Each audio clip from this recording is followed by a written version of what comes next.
যে hi hello মেয়েটা তোমাকে করে, যে দিনদার মেয়ে সে কখনো মেসেঞ্জারে হাই হ্যালো করে না। I am really sorry to say, এটা আমাকে বলতে হবে। শোনেন, দিনদার মেয়ে তারা যাদেরকে আপনার হারিকেন দিয়ে খুঁজে খুঁজে বের করতে হবে।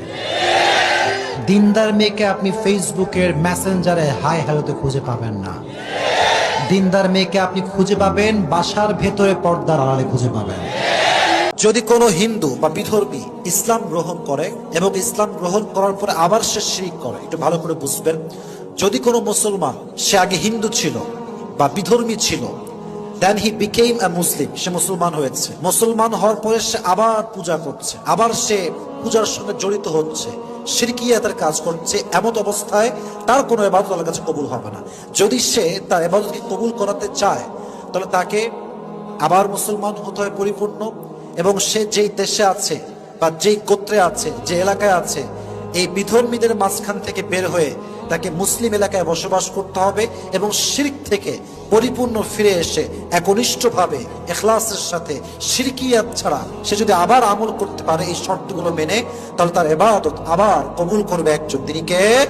একজন নারীর জীবনের সবচেয়ে দুঃখের চ্যাপ্টারটা হচ্ছে যে হাজারো নারীর স্বপ্নকে আমরা একটা বাক্য বলে পায়ের নিচে পদপৃষ্ট করে দিয়ে বলে যে এত কিছু করে কি হবে, তুমি তো একজন মেয়ে।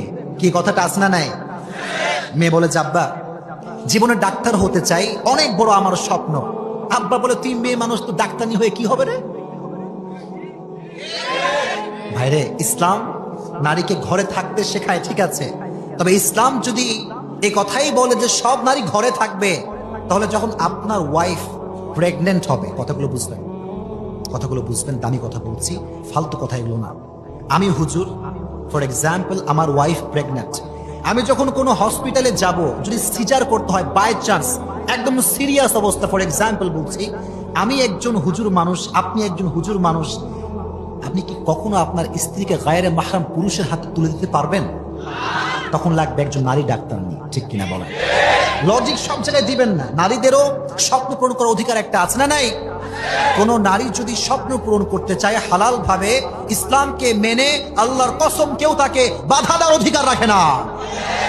এই জন্য মা বোনদের স্বপ্নের দাম দিবেন। আল্লাহ তাআলা মা বোনদের জীবনে যে কষ্টগুলো আছে, প্রত্যেকটা কষ্ট দুঃখ দূর করে দিয়ে পুরো জীবনটাকে সুখময় করে দিক। পড়া আমিন।